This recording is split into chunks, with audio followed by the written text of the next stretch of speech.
रहती है वो कथा हो सकती है, पर शिव महापुराण की कथा कभी कथा नहीं। शिव महापुराण भले वो पोथी के रूप में दिखती हो, शिव महापुराण भले वो कथा के रूप में रहती हो, पर शिव महापुराण कथा नहीं है। शिव महापुराण अपने भीतर शंकर को उतारने का एक ऐसा रसायन है जो हमारे कानों के माध्यम से हमारे अंदर उतर जाता है और हमारे अंदर विश्वास जागृत होकर एक दिन भोले बाबा हमारा कार्य पूर्ण कर ही देते हैं। ये वो तत्व है।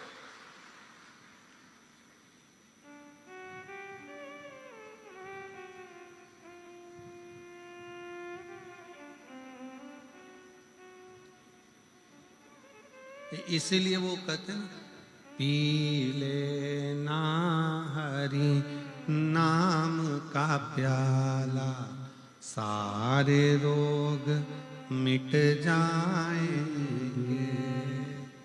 पी लेना हरि नाम का प्याला, सारे रोग मिट जाएंगे। हरि ओम हरि ओम हरि ओम हरि ओम हरि ओम हरि ओम हरि ओम हरि ओम। इन कानों को रोग लगा है रोज चुगलिया सुनने का। इन कानों को रोग लगा रोज चुगलिया सुनने। इन कानों से शिव नाम सुन लो, सारे रोग मिट जाएंगे। हरि ओम हरि ओम हरि ओम हरि ओम हरि ओम हरि ओम हरि ओम। ये श्रवण जो दिया है भगवान ने, जो ये कान दिए हैं, इसमें एक रसायन शिव नाम का डाला। यहाँ पर कई मेरी जीजियां ऐसी बैठी हैं, कई मेरे जीजा बैठे हैं, कई मेरी बेटियां बेटा मेरी माताएं ऐसी बैठी हैं। उनको अगर एक दिन वो शिव महापुराण की कथा नहीं सुनती है ना, तो उनका भोजन नहीं पचता। उनको बेचैनी आने लगती है कि हमने कथा नहीं सुनी। प्रतिदिन सुनती, भले 5 मिनट सुनेगी 10 मिनट सुनेगी, टीवी चालू कर कर छोड़ देगी, अपने काम में लगी रहेगी, बर्तन घिसती रहेगी, कपड़ा धोती रहेगी, रोटी बनाती रहेगी और कथा चलती। काम करते रहो, नाम जपते रहो, श्री शिवाय नमस्तुभ्यम बोलते रहो। तो वो लगी है अपनी बात।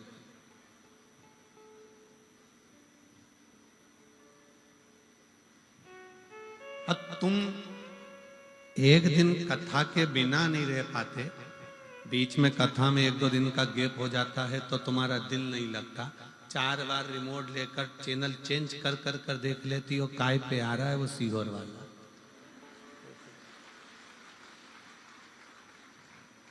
और फिर वो जीजी चिल्लाई थी ना, आवाज बढ़ा दे रे, बस वैसा ही। अरे वो सीहोर वाले के लगा दे रे, अब बड़ा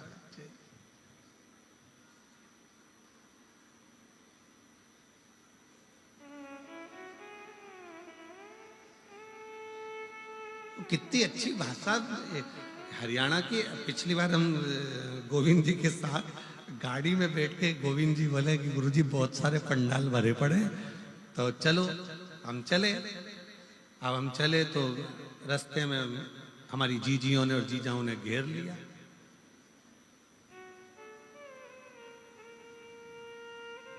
और वहीं से ओटले के पास में से गाड़ी जा रही थी, गोविंद जी के ध्यान में होगा, नीचे से खड़ी होकर एक जीजी चिल्लाई, ओ गुरुजी तो कितने दिन बाद दिखा है? हमने कहा वाह।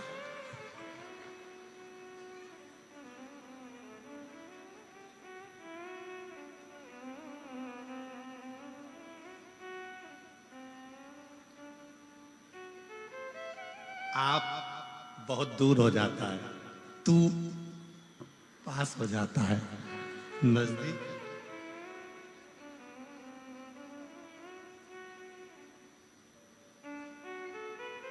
बिल्कुल नजदीक। हृदय की भाषा है। मैं बहुत बहुत मेरी जीजी जीजाओं को प्रणाम करता हूं, नमन करता हूं। मैं साधुता है, प्रणाम, नमन है आपका। शिव तत्व इसी को, आप शंकर को बहुत दूर ना पाए, आप शिव जी को बहुत दूर ना पाए। मातंग बाबा ने माँ सबरी अम्बा से कह दिया था, तुझे कहीं नहीं जाना है, तू यहीं बैठी रहे, एक ही जगह पर जपती रहे, वो आएगा। एक ही जगह पर जपती रहे, वो आएगा। और तुम्हारे लिए गोपाल जी कांडा जी ने ऐसा कर दिया, तुम्हें कहीं नहीं जाना है, सिरसा में 5 बार तो आना ही पड़ेगा।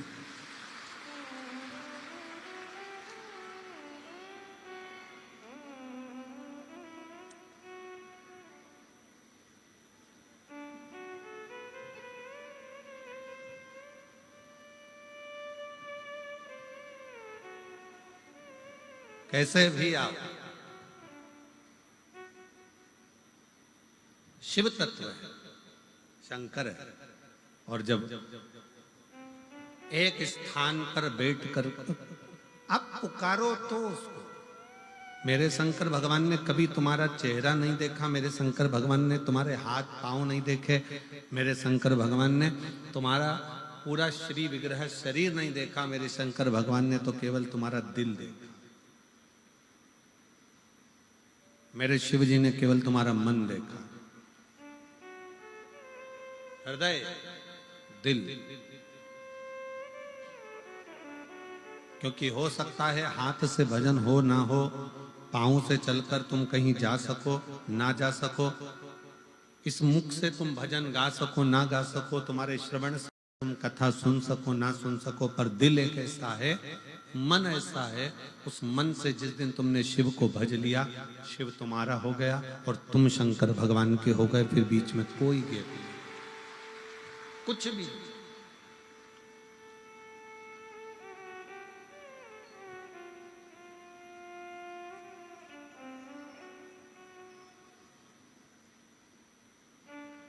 पक्षी के लिए पंख, मनुष्य के लिए सन, दोनों जरूरी।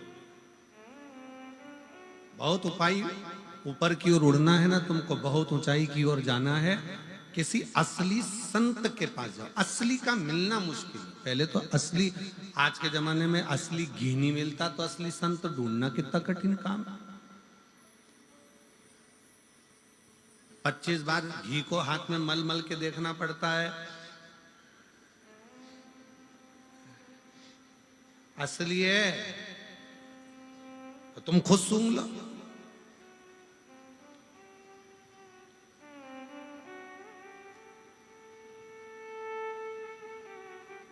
असली बहुत कठिन है कि असली घी मिल जाए।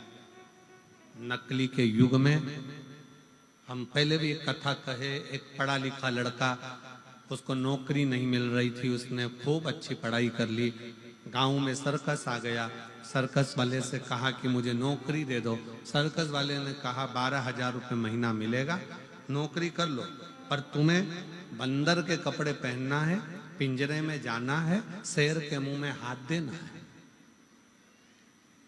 उसने मन में सोचा 15,000 रुपये में शेर के मुंह में हाथ दूंगा, मरीज जाऊंगा। फिर वो 15,000 का मतलब क्या, बस नौकरी तो यही है।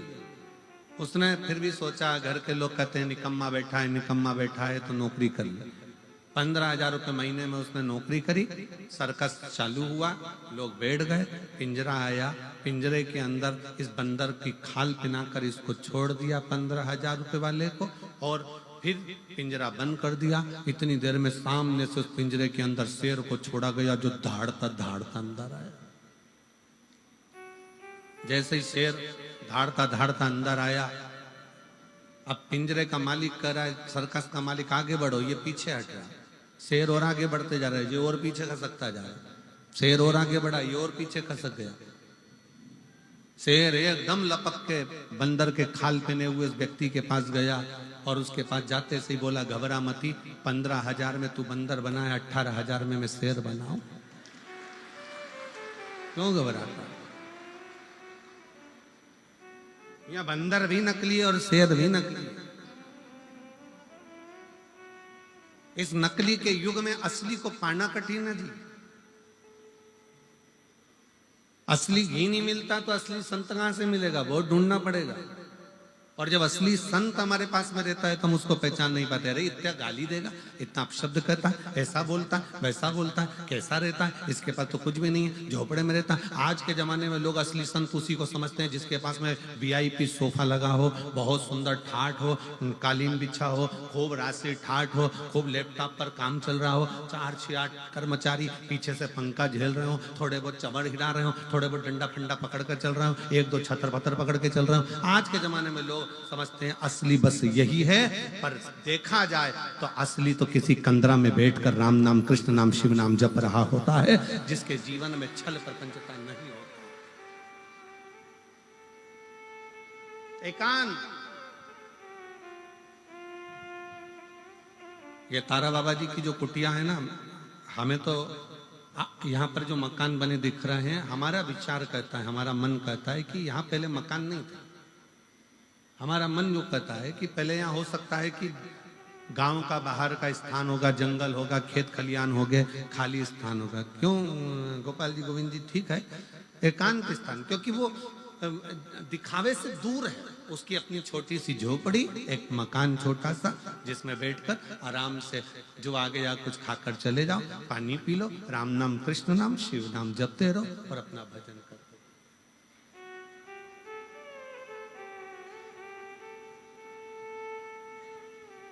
ठीक है, ठीक है। शिव नाम जपते रहो, भगवत भजन करते रहो, स्मरण करते रहो, नाम जाप करते रहो। आप एकांत में बैठो, भजन करो, कीर्तन करो, मंत्र जाप करो, नाम जाप करो, स्मरण करो, उसमें आनंद है।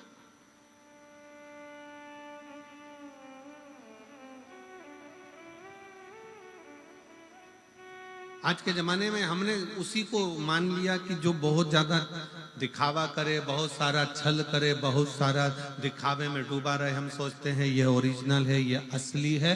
पर नहीं, असली संत वो होता है जो भगवान की भक्ति में खुद भी डूबा रहे, और आप जब उसके पास में जाओ तो वो आपको कहीं देवालय, शिवालय, मंदिर, भगवान की भजन में डुबा दे और कह दे कि शिव के भरोसे रहो, राम के भरोसे रहो, कृष्ण के भरोसे रहो, संसार के भरोसे मत रहना। संसार के भरोसे रहोगे तो एक दिन धोखा खा जाओगे, पर भोलेनाथ के भरोसे रहोगे तो धोखा नहीं खा। उसके आश्रित हो।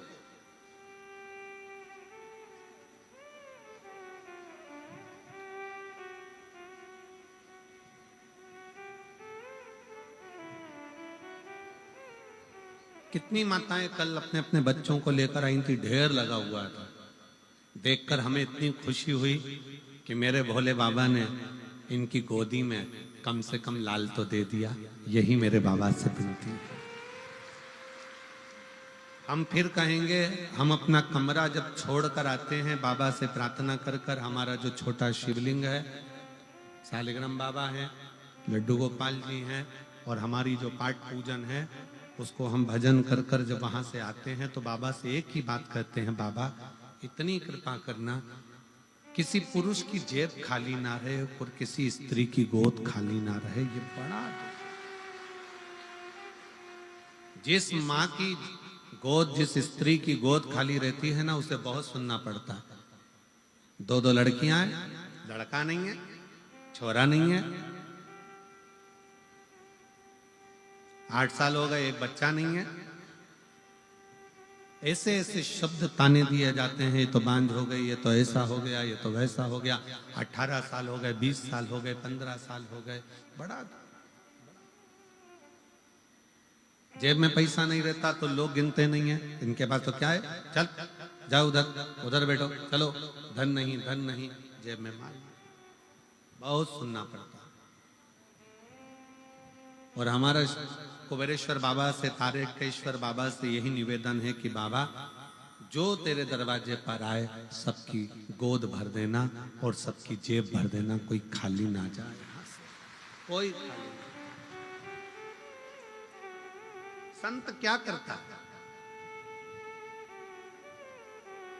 संत अपने पास से निकालकर तुम्हें नोट की गड्डी कभी नहीं देगा।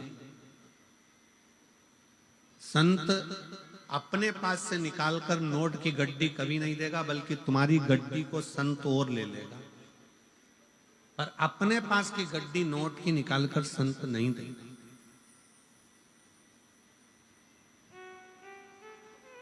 तुम्हारी गड्डी को ले लेगा। क्यों लेगा? कि तुम दोगे तो वो कहीं भूखे को भोजन कराने में, प्यासे को पानी पिलाने में, कोई आया उसके पास में तो उसको कुछ मुख मीठा कराने में, तुम्हारे धन का सदुपयोग कराकर तेरे घर में भी मिठाइयां बढ़ती रहे, इस भाव से वो तुम्हारे धन का प्रयोग कर लेता। असली संत तुमको नोट की गड्डी भी नहीं देगा, असली संत तुमको आशीर्वाद भी नहीं देगा। कभी भी असली संत ये नहीं बोलेगा कि मैं तुझे आशीर्वाद देता हूं तेरे साथ ये हो जाए, मैं तुझे वचन देता हूं तेरे साथ ना। असली संत तो केवल अपने भजन में लगा रहता है और देखता रहता है, ये बहुत चतुर है, सेवा कर रहा है, काम कर रहा है, ये इधर झाड़ू लगा रहा है, पोछा लगा रहा है, ये बिस्कुट बांट रहा है, ये टॉफी बांट रहा है, ये पानी पिला रहा है। असली संत केवल देखता रहता है। और उसके भजन की जब दृष्टि एक साधारण से व्यक्ति पर पड़ती है तो उसको देने की जरूरत नहीं पड़ती, उसका कल्याण असली संत स्वयं कर देता। वो वचन भी नहीं देगा, वो कहेगा भी नहीं कि तुम्हारे साथ ऐसा हो जाए।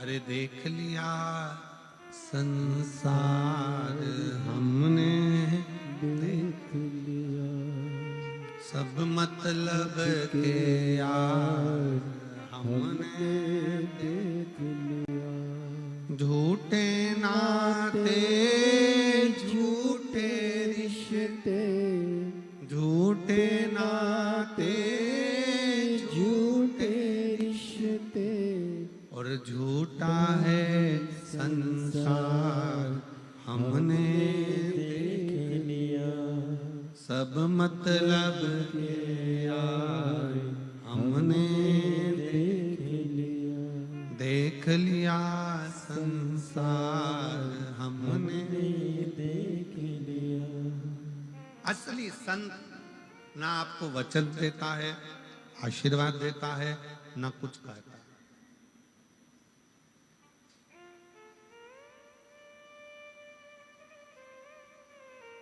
वो तो मौन है, पक्षी का पंख उड़ता है, ऊपर ले जाता है। असली संत जब मिलता है, अपनी कृपा की दृष्टि ऐसी करता चले जाता है कि वो आगे बढ़ता चले जाता है।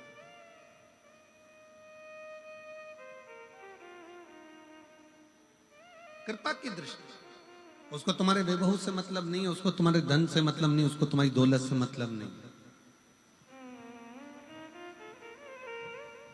उसको तुम्हारी संपदा से मतलब नहीं।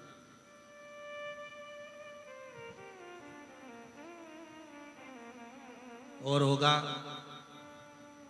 संत कभी तुम्हारे पास में आकर ये भी नहीं कहेगा कि साहब मुझे इस चीज की जरूरत है और तुम पहुंचाओ, नहीं कहेगा। वो एक ही बात कहेगा कि तुम अगर किसी भूखे को भोजन करा रहे हो, प्यासे को पानी पिला रहे हो, किसी का मुख शिव महापुराण में अगर झूठा करा रहे हो, तो उसका फल देवाधिदेव महादेव ऐसा देगा कि तुम अगली बार खूब भंडारे चलाओगे। ये शिव की कृपा तुम्हारे ऊपर हो जाए, शंकर की कृपा।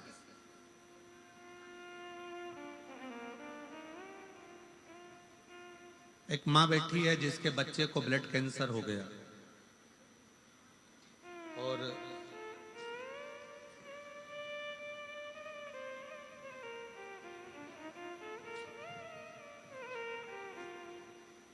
मैं सोनिया पति संजीव कुमार लाडवा, कुरुक्षेत्र, मोबाइल नंबर ये है। कहीं बैठी हो तो हाथ हिला सकते हैं।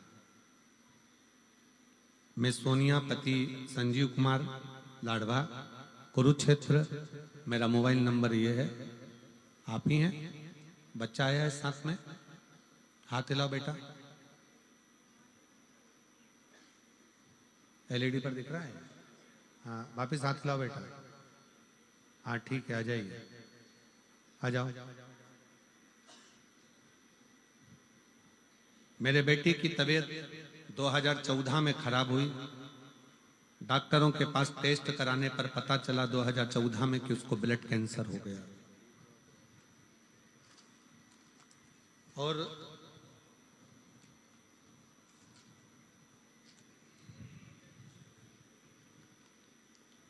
दो 2014 में मेरे बेटे की तबीयत खराब हुई। डॉक्टरों के पास गए तो टेस्ट कराने पर पता चला कि उसको ब्लड कैंसर हो गया। बहुत इलाज कराया, लेकिन डॉक्टर बोले कि बच्चे का जीवन पूरी जिंदगी ऐसा ही रहना। कब है कब नहीं कोई भरोसा नहीं। 2014 से लेकर 2020 तक संकट सा निकलता रहा। 21 में कथा सुनना प्रारंभ करी तो मन में लगा कि अब मेरा बेटा बच सकता है। 21 में कथा सुनकर मालूम पड़ा तो ऐसा लगता है कि अब मेरा बेटा बच सकता है। 2022 से हमने बेटे को बेलपत्र देना, शिव जी पे चढ़ा हुआ जल और बेलपत्र खिलाना प्रारंभ करा। हम लोग रुद्राक्ष महोत्सव में पहुंच गए। दुनिया के लोगों को लगता होगा कि रुद्राक्ष महोत्सव केवल एक उत्सव है। हम फिर निवेदन करेंगे 25 फरवरी से 3 मार्च तक जो सीहोर के आसपास के हैं या आने वाले भक्त हैं, एक बार रुद्राक्ष महोत्सव के उस पावन प्रांगण में बैठकर 1 दिन 2 दिन 5 दिन 7 दिन और कंकर शंकर पूजन जरूर करो। ये जीवन की सार्थक है। हम रुद्राक्ष महोत्सव में पहुंच गए, बाबा से विनय करा, निवेदन कर कर वहां से हम कंकर लेकर आ गए। शिव जी को जल चढ़ाना बेटे ने प्रारंभ करा, रुद्राक्ष का जल देना प्रारंभ करा। जो डॉक्टर कहते थे ये इसका कोई भरोसा नहीं, आज उसकी दवाइयां चलते चलते डॉक्टर दवाइयों के बल पर उसको रखते थे। अब हमने विचार करा कि करें क्या। तब हमने रेवाड़ी में पहुंच गए अपने बच्चों को लेकर और रेवाड़ी की कथा को बच्चे को पूरी श्रवण कराई। वहां की रज, वहां की मिट्टी बेटे के शरीर पर लगाई। लगाकर हम 1.5 महीने के बाद डॉक्टर से जांच कराने के लिए गए तो डॉक्टर ने कहा अब इसको दवाइयों की जरूरत नहीं है, इस बच्चे का पूरा कैंसर समाप्त हो चुका है। इस बच्चे का पूरा कैंसर समाप्त हो चुका है, इसको दवाइयों की जरूरत नहीं है, बस समय समय पर इसका टेस्ट कराते रहना। और हम बाबा को आज यहाँ धन्यवाद देने के लिए आए हैं। एक पत्र और देखिए, इस लड़की का पूरा शरीर देखिएगा आप एक बार एलईडी पर और आस्था चैनल पर। इस बेटी का पहला शरीर पूरा देखिएगा इसका। और इस लड़की का पूरा शरीर और जो वो कोमा में पड़ी हुई है वो शरीर का फोटो देखिएगा। पत्र का स्मरण करेंगे। मेरा नाम चौहान जनक है, मेरा मोबाइल नंबर ये है। कहीं बैठी हैं जनक जी? जनक चौहान, चौहान जनक कहीं बैठी हो तो हाथ हिलाइए। कहीं बैठी हो एलईडी पर दिखाओ। बच्ची आई है साथ में क्या? बच्ची आई है? आई है तो उसका भी फोटो दिखाओ। अच्छा, उसके पीछे है, ठीक है, इसको लेकर आओ, ले आइए। मेरा नाम चौहान जनक है, मेरा मोबाइल नंबर ये है। मेरा गांव करमन, जिला सुरेंद्र नगर, गुजरात की रहने वाली हूँ। मैं सुरेंद्र नगर गुजरात से यहाँ पर आई हूँ। मेरे पति आर्मी में नौकरी करते हैं। हम लोग भटिंडा पंजाब में हैं। हम सरकारी क्वार्टर में रहते हैं क्योंकि मेरे पति आर्मी में हैं और मेरे बेटी की उम्र 9 साल है काव्या की, जिसको एक सीजर बीमारी हो गई, जिस बीमारी के चलते हुए उसका पूरा शरीर बेकार होता चलेगा। डॉक्टर जितनी दवाई देते थे उससे उसका शरीर और बेकार होता चले जाता था। कोमा में पहुंच गई, डॉक्टरों ने इसकी जवाबदारी खत्म कर दी। हम लोग घबरा गए। उसी हॉस्पिटल की एक नर्स ने कहा कि तुम चिंता मत करो, सीहोर वाला महाराज कथा कहता है शिव पुराण की, 1 लोटा जल चढ़ाने का कहता है, जल्दी से जाकर 1 लोटा जल चढ़ाओ, उसका पानी लाकर इसको जरूर दो। हम बेटी को पानी देने लगे। कोमा में पड़ी हुई बेटी पानी कैसे पीती, शरीर पर लगा देते। गुरुजी, तब बेटी के शरीर में थोड़ी सी हलचल हुई, वो कोमा से बाहर हुई, उसका शरीर काम करना प्रारंभ करा। अब हम करें तो करें क्या? डॉक्टर ने कहा कि इसके शरीर पर ऐसा ही निशान ऑन रहेंगे, ये शरीर इसका पूरा जल चुका है और शरीर की स्थिति यही है, इसको आप घर ले जाओ। हम बेटी को घर लेकर आ गए। बेटी का शरीर देखकर बड़ा दुख होता था। तब आपकी कथा भटिंडा में होने वाली थी। हमने सोच लिया कि भोले बाबा कृपा करने के लिए सीहोर से यहाँ आ गए, हमारी लड़की को हम कैसे लेकर जाते। भटिंडा की कथा में उसको कथा सुनने के लिए बिठाया। वहां की मिट्टी उसके हृदय से उसके शरीर पर लगाना प्रारंभ करी और 11 दिन के बाद मेरी बेटी का पूरा शरीर वैसा की वैसा ही हो गया जो पहले था, जिसका मैं फोटो लगा रही हूं। बेटी का दूसरा फोटो जिसको लगाया गया है। शिव शिव है।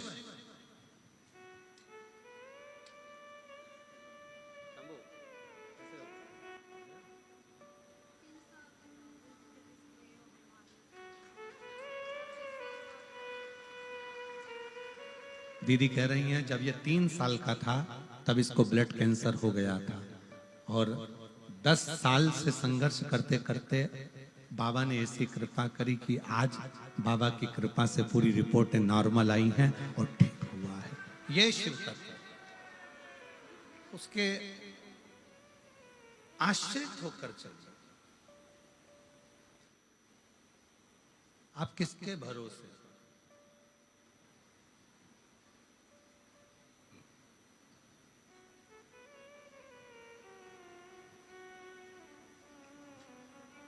हम तो बाबा के भरोसे चलते हैं, हम तो बाबा के भरोसे चलते हैं। ये दुनिया वाले जलते हैं, ये दुनिया वाले जलते हैं, बाबा के भरोसे चलते हैं। शिव के भरोसे हो जाओ, उसके आश्रित हो जाओ। ना जाने कौन सा पुण्य सिरसा वालों ने करा होगा जो उनके ये तारा बाबा की कुटिया में दूसरी बार कथा सुनने का मौका मिल गया। ना जाने कौन सा। और सिरसा के आसपास के क्षेत्रवासियों से कहूंगा ये मौका छोड़ना मती। वो कुबेरेश्वर बाबा तारा बाबा की कुटिया में आकर कहीं ना कहीं शिव से शिव का मिलन हो रहा है। जैसे अभियाल श्री गोपाल जी कांडा जी ने कहा कि हो सीहोर का और सिरसा का कोई ना कोई ऐसा संबंध रहा होगा जो आज यहाँ दर्शन हो रहे हैं। मैं गोपाल जी कांडा जी को बहुत साधुवाद देता हूँ। आपके विचार ना जाने कहाँ से इतने सुंदर आपके भीतर आते हैं कि वास्तवता ना जाने कौन सा ऐसा संबंध रहा।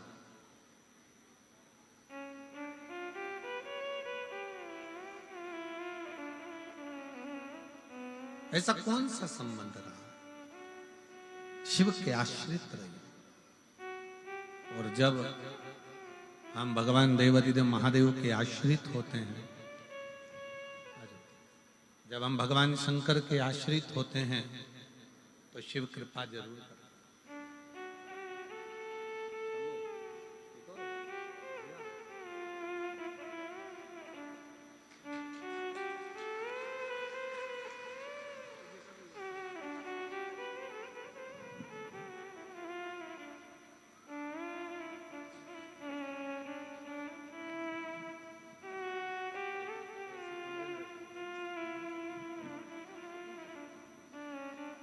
यही वो बेटी है। एक बार जोरदार ताली बजाओ और साधुता।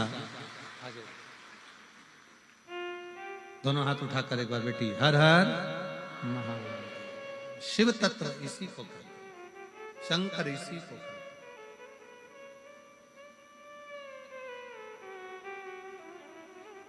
जब सब दूर से हार जाओ तब एक बार शिव के दरवाजे जरूर जाओ। सीहोर वाले महाराज से, पंडित प्रदीप मिश्रा से आपका कोई संबंध नहीं होना चाहिए। संबंध होना चाहिए देवाधिदेव महादेव से। वो संबंध तुम्हारा जो चलेगा वो जीवन भर चलेगा।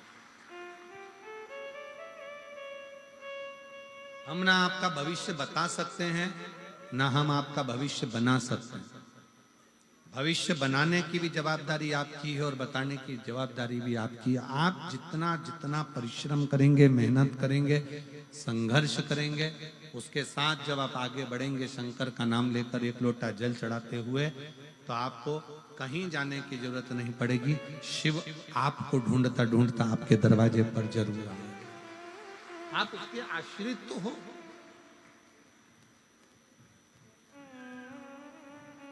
हम उसके आश्रित ही नहीं हो रहे।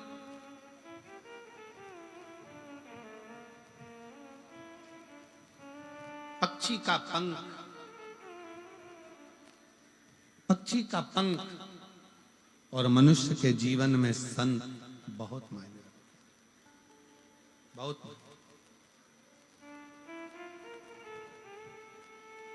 पक्षी के पंख ना हो तो वो पक्षी किसी कार्य का नहीं है। वो तकलीफ भोगता रहता, कष्ट भोगता रहता, भोगता।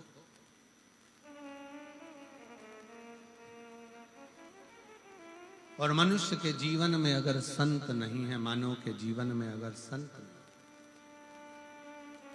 मानव अगर संत से विमुख है तो वो भी कष्ट भोगता है, वो भी कष्ट भोगता। संत अगर मिला है आपके जीवन में, अगर कोई असली संत, और असली बहुत मुश्किल से मिलेंगे, बहुत मुश्किल, और पहचानने में भी देरी हो जाएगी आप असली को इतनी जल्दी पहचान भी नहीं पाओगे। हमारा मन कहता है तारा बाबा की कुटिया में तारा बाबा जी जब रहते होंगे तब यहाँ आने में भी लोग सोचते होंगे इतनी दूर कौन जाता होगा। जंगल में बाबा जी रहते हैं, अकेले बैठे भजन करते, कीर्तन करते, मंत्र जाप करते, स्मरण करते।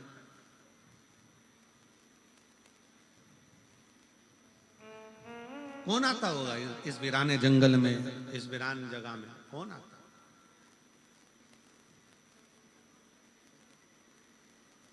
पर संत संत है, साधु साधु है, सन्यासी सन्यासी है, तपस्वी तपस्वी है, साधक साधक।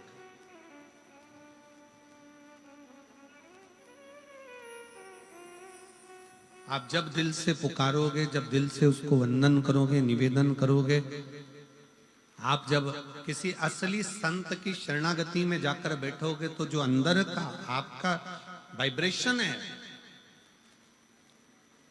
जो आपके भीतर की ऊर्जा है, वो उस ऊर्जा को संगम करेगी, मिलेगी।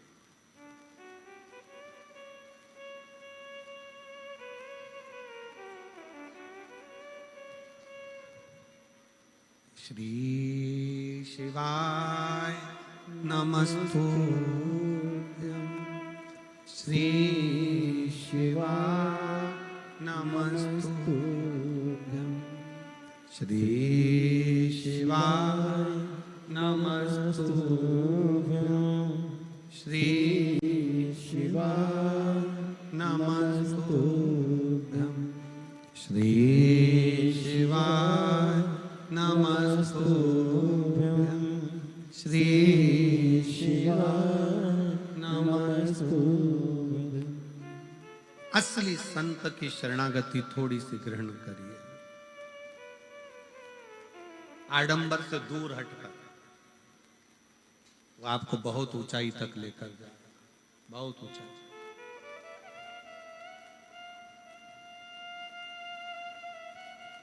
और इतना ऊंचा तक लेकर जाएगा, इतनी ऊंचाई तक लेकर जाएगा कि आप भी सोचते रहेंगे कि ये कृपा कहां से हो गई। हमने तो कभी किसी को कुछ दिया नहीं, पर ये करुणा, ये दया, ये कृपा कहां से हुई। संत केवल दृष्टि देता, संत धन दे ना दे, पर संत दृष्टि देता।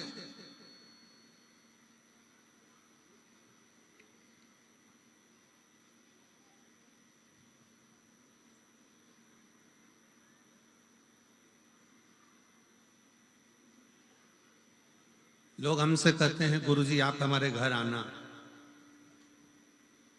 कई लोग निमंत्रण देते हैं आप हमारे घर पधारो। हम नहीं जाते, ये गोविंद जी भी जानते हैं। हम लोग नहीं जाते ही नहीं। हम के बहाना बना देते हैं, हम पहुंच नहीं पाते। हम कहीं ना कुछ कह देते हैं, आएंगे, कल आएंगे, परसों आएंगे, नरसों आएंगे, दरसों आएंगे। 7 दिन निकाले, बाबा धाम चले। हम नहीं जाते।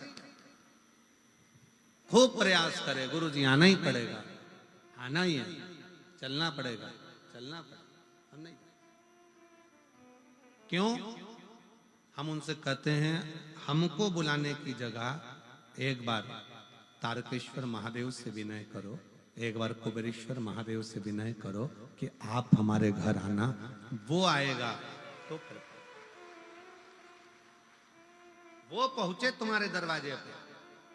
तारा बाबा की कुटिया में जब दर्शन करने के लिए जाओ, तारा बाबा की उस पवित्र समाधि स्थल पर जब पहुंचो और उसकी साक्षी में जब रहो, तारकेश्वर महादेव का जब दर्शन करो, कुबेरेश्वर महादेव का जब दर्शन करो, किसी देवालय में, शिवालय में जब शंकर भगवान का दर्शन करो, तो वहां के नंदी को आप दिल से कहो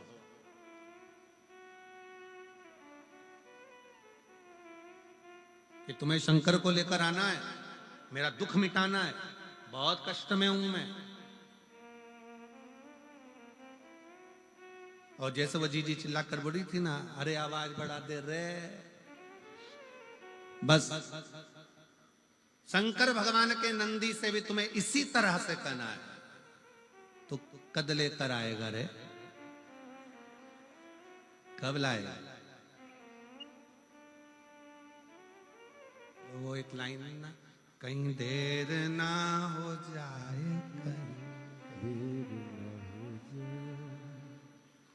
देर ना हो जाए, कहीं देर ना हो जाए, मेरा विश्वास ना टूट जाए, मेरा भरोसा ना छूट जाए। मेरा विश्वास है, मैंने 2 बार पशुपति व्रत करे, 2 बार मैंने सफेद आंकड़े की जड़ का प्रयोग करा, मैंने इतना प्रयोग करा। अब घर के लोग भी ताना देते हैं कि तेरे जीवन में कुछ नहीं हो सकता, तू कितना ही लोटा भर के जल चढ़ा ले। तब तुम ये बात अपने दिल की कोई प्रार्थना भगवान से करो तो पड़ी पढ़ाई मत करो, अपने दिल की प्रार्थना भगवान से कहो, ए नंदी रे तू कब लेकर आएगा रे? अब तो लोग ताना देने लगे रे, बहुत दुखी हूं, कब लाएगा शंकर भगवान को लेकर? अब की शिवरात्रि तू मेरे घर आना, मैं बहुत आदर करूंगी तेरा, तू आ। कहीं देर ना हो जाए, कहीं देर न हो जाए, आ जा रे मेरा दिल घबराए, भोले देर ना हो जाए, कहीं देर न हो जाए, हमारा विश्वास न टूट जाए। आपको मालूम है सबरी अम्बा के दरवाजे पर राम जी कब गए थे? कब गए? सबरी के घर में आए हुए बेर जब सूखने लगे, सबरी के दरवाजे पर आए हुए बेर जब सूखने लगे,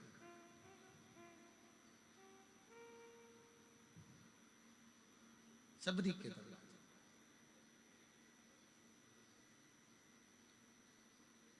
इंतजार कर रही है। सबरी अम्बा ने एक बेर को उठाकर देखा तो वो सूख रहा था, उसमें सल पड़ रहे थे।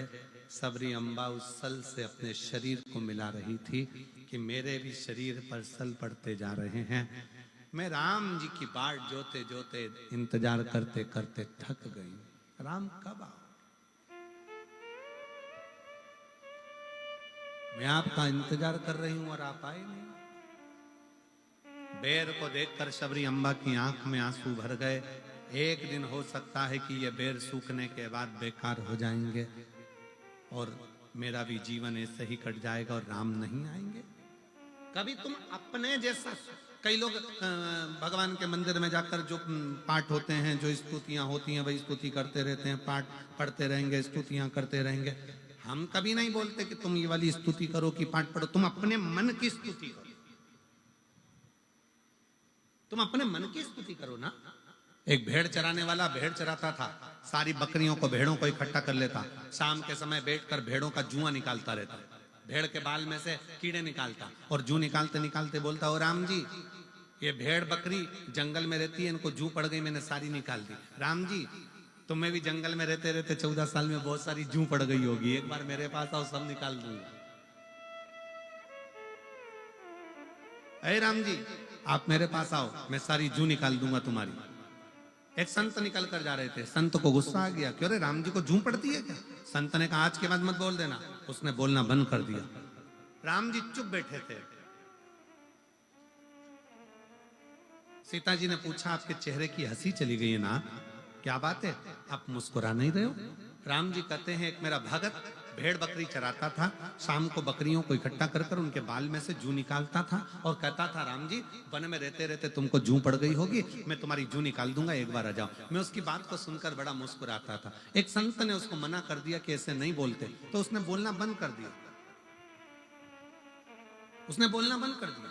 सीता जी ने हनुमान जी को बुलाया, हनुमान इधर आ, जाकर वो संत को ढूंढ और जरा एक जोरदार कुदा के आ। हनुमान जी ने गदा पकड़कर जो दिया धम्म से, संत पड़े चित्ते। संत ने पूछा, कौन? हनुमान जी बोले, तेरा बाप। प्रभु आपने मुझे मारा क्यों? हनुमान जी बोले, पहले जा और वो बकरी चराने वाला, भेड़ चराने वाले से कहे, जैसी वो स्तुति करता था वैसी स्तुति करे। अरे प्रभु, वो बोलता था राम जी के सिर में जू पड़ गई होगी, जैसे मैंने बकरी की जू निकाली, राम जी तुम्हारी निकाल दूंगा, तेरा क्या जा रहा है, जा बोल क्या। और जैसे ही वो गया, भैया तेरे हाथ जोड़ता हूं, पांव पड़ता हूं, तू जैसी स्तुति करता था वैसी स्तुति कर, और आज एक और बार मैं तेरे पांव पड़ रहा हूं। उसने पूछा, क्यों? आज तक मैं भगवान का भजन करते करते इतना बड़ा संत हो गया, पर भगवान का दर्शन नहीं हुआ। तेरे जू निकालने के चक्कर में हनुमान जी की गदा का दर्शन तो हो गया, बस यही मेरे लिए बहुत। अपने दिल की स्तुति करिए, अपने मन की स्तुति करिए। आप भगवान को पड़ी पड़ाई स्तुति मत बोलो, आप अपने दिल से बोलो, कब आएगा बाबा, इंतजार कर रही हूं मैं, बहुत तेरा इंतजार कर करके थक गई। लोग अपशब्द कहते हैं, लोग ताना देते हैं, लोग गालियां देते हैं, लोग अड़क अड़क। एक पत्र है,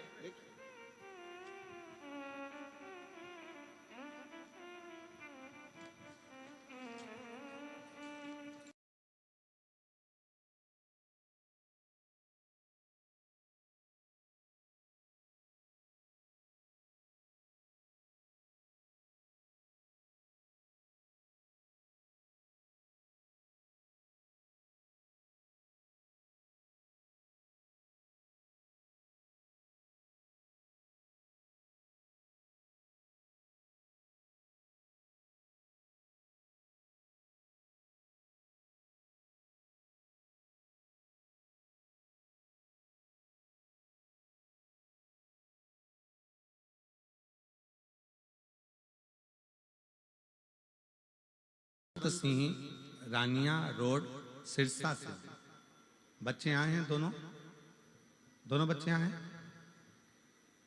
बच्चे हाथ हिलाओ, आ जाओ, दोनों आ जाओ, आप भी आ जाओ।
सबरी अम्बा इंतजार करती रही कब आ।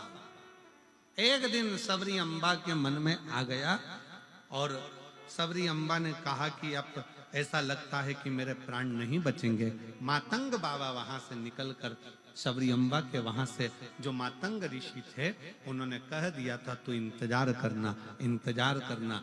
एक दिन एक ऋषि निकल कर जा रहे थे, कोई गुरुवर, एक गुरुजी निकल कर जा रहे थे। उन्होंने कहा सबरी अम्बा क्या बात है। सबरी जी कहती हैं हम इंतजार कर कर कर थक गए, हमारे भगवान राम हमारे से मिलने के लिए नहीं आए, हम बहुत इंतजार करे, अब तो मेरे बेर भी सूख रहे हैं। क्यों चिंता करती है, इस बेर को वापिस हरा कर ले, वापिस भरा हुआ कर ले, कोई सुख न नहीं। कभी भी अपने मन में ये ग्लानि मत लाओ कि परमात्मा आएगा नहीं। अगर तुमने सोच लिया कि भगवान को पुकारा है और तुमने सोच लिया कि भगवान आएगा तो ये निश्चित है एक दिन तुम्हारा दुख मिटाने के लिए शिव जरूर आए। तुमने सोच लिया उस दिन शंकर भगवान तुम्हारा दुख मिटाने के लिए, शिव तुम्हारा तकलीफ मिटाने के लिए, शिव तुम्हारे कष्ट को मिटाने के लिए जरूर आए।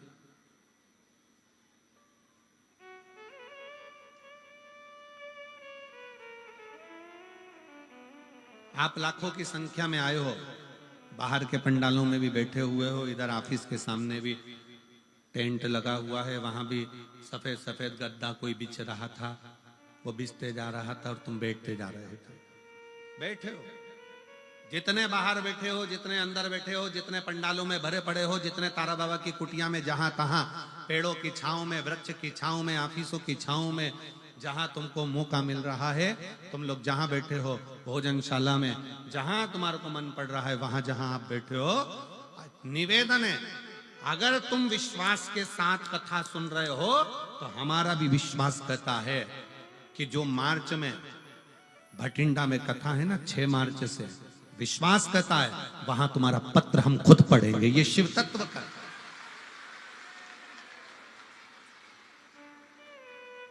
ये कथा आज 17 फरवरी से चालू हुई है 23 फरवरी तक, और जो कथा भटिंडा में चालू होगी वो 6 मार्च से चालू होगी, 1 बजे से 4 बजे तक, वैष्णो देवी मंदिर रोड, 1 बजे से 4 बजे। हमारा विश्वास कहता है तुम्हारा पत्र, अगर तुमने दिल से कथा सुनी और दिल से उससे प्रार्थना करी है तो पत्र वहां जरूर पढ़ा जाएगा। वहां तुम्हारा बाबा इतनी कृपा करेगा कि तुमको वहां बुलाकर तुम खुद पत्र लिख कर दोगे कि मेरे बाबा ने मुझे सिरसा की कथा में ये दे दिया और बाबा ने ऐसी करुणा करी। ये तुम्हारे पत्र की विश्वास, भरोसा, दृढ़ता पूर्ण पूर्ण।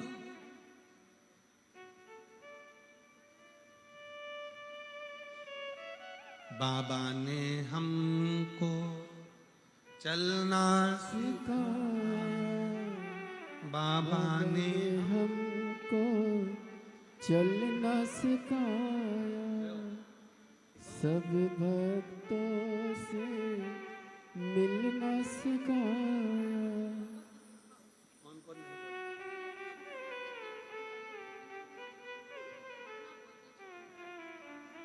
यही दोनों बच्चे हैं जो बोल नहीं पाते थे और बहुत सालों के बाद बोले हैं। एक बार जोरदार ताली बजाकर स्वागत, वंदन, अभिनंदन, साधु।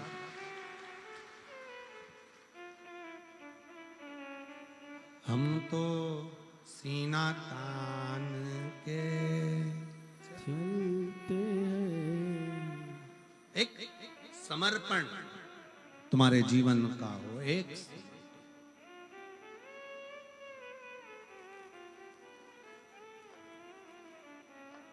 एक बात आप लोगों के स्मरण में होगी, आप लोग सब सिरसा में रहते हो, आपके पास में राजस्थान लगा हुआ है।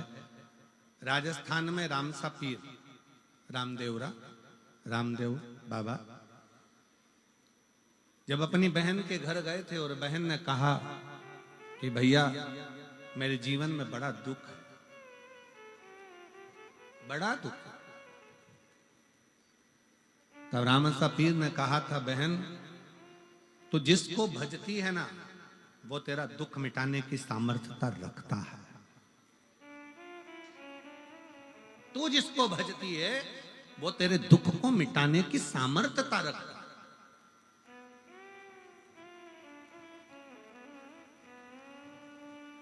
रामसा पीर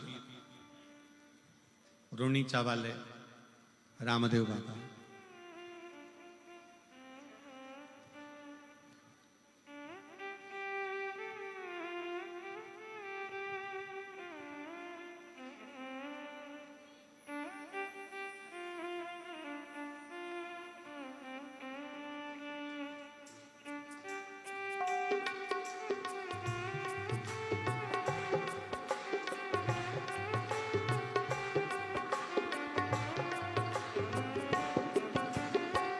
खम्मा खम्मा हो रामा रूणी चेरा धनिया।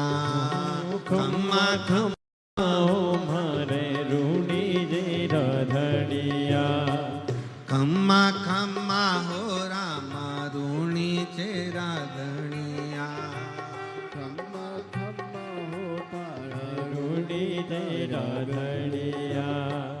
ताने तो द्यावे आखो मारवाड़ हो, आखो गुजरात हो, अजमाल जीरा धनिया।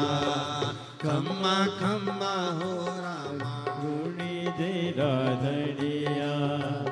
खम्मा खम्मा हो रामा रूणी जेरा धनिया। दोनों हाथों से ताली से बजा दो।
वाद्य यंत्रों की आवाज कम करिए,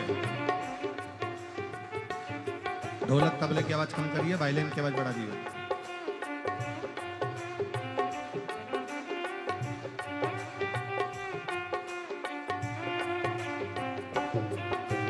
पहली पहली पाती थाने सुगना बाई भेजी रे। पहली पहली पाती थाने सुगना बाई भेजी रे। ओ पहली पहली पाती थाने सुगना बाई भेजी रे।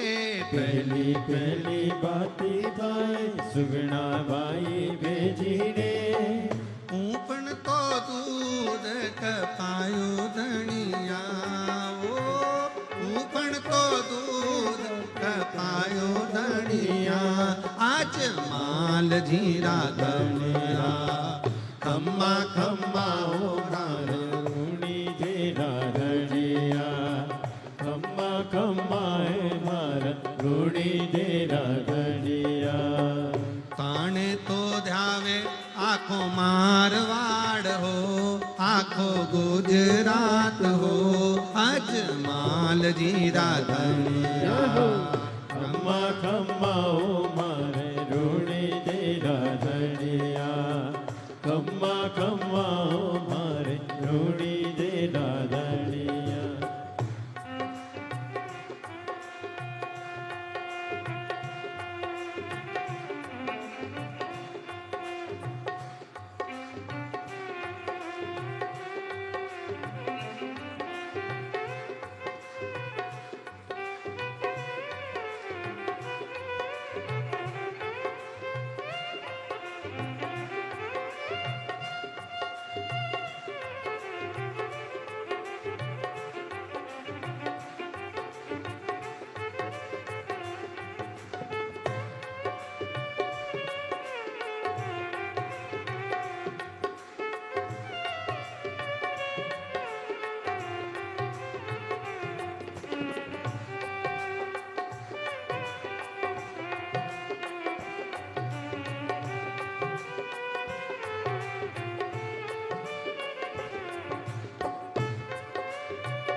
दूजी दूजी पाती थाने सुगना बाई भेजी रे दूजी दूजी बाती थाने सुगना भाई भेजी रे दूजी दूजी पाती थाने सुगना बाई भेजी रे दूजी दूजी बाती थाने सुगना भाई भेजी रे मिश्री लोनो बनायो धनिया ओ मिश्री भोग लगाई धनिया अजमाल जीरा धनिया खम्मा खम्मा हो राम रूणी जेरा धनिया खम्मा खम्मा हो राम रूणी जेरा धनिया थाने तो ध्यावे आखो मारवाड़ हो आखो गुजरात हो आज माल जीरा धनिया खम्मा खम्मा ओ मारे रूणी जेरा धनिया खम्मा खम्मा हो राम रूणी जेरा धनिया खम्मा खम्मा हो राम रूणी जेरा धनिया खम्मा खम्मा हो मारे रूणी जेरा धनिया खम्मा खम्मा ओ मारे रूणी जेरा धनिया हो खम्मा खम्मा ओ मारे रूणी जेरा धनिया बोल राम सा पीर की जय अपने स्थान पर बैठकर भगवान शिव से अपने मन का भाव बड़े आनंद के साथ देवाधिदेव महादेव से प्रार्थना करिए, विनय करिए, निवेदन करिए। जितने लोग बाहर बैठे हैं वो भी बैठकर बाबा से हृदय से प्रार्थना करें, निवेदन करें, दिल से विनय करें। जहां जगह मिल जाए वहां बैठो और हृदय से बाबा से प्रार्थना करिए, दिल से बाबा को करिए। सब लोग साथ में बोलेंगे।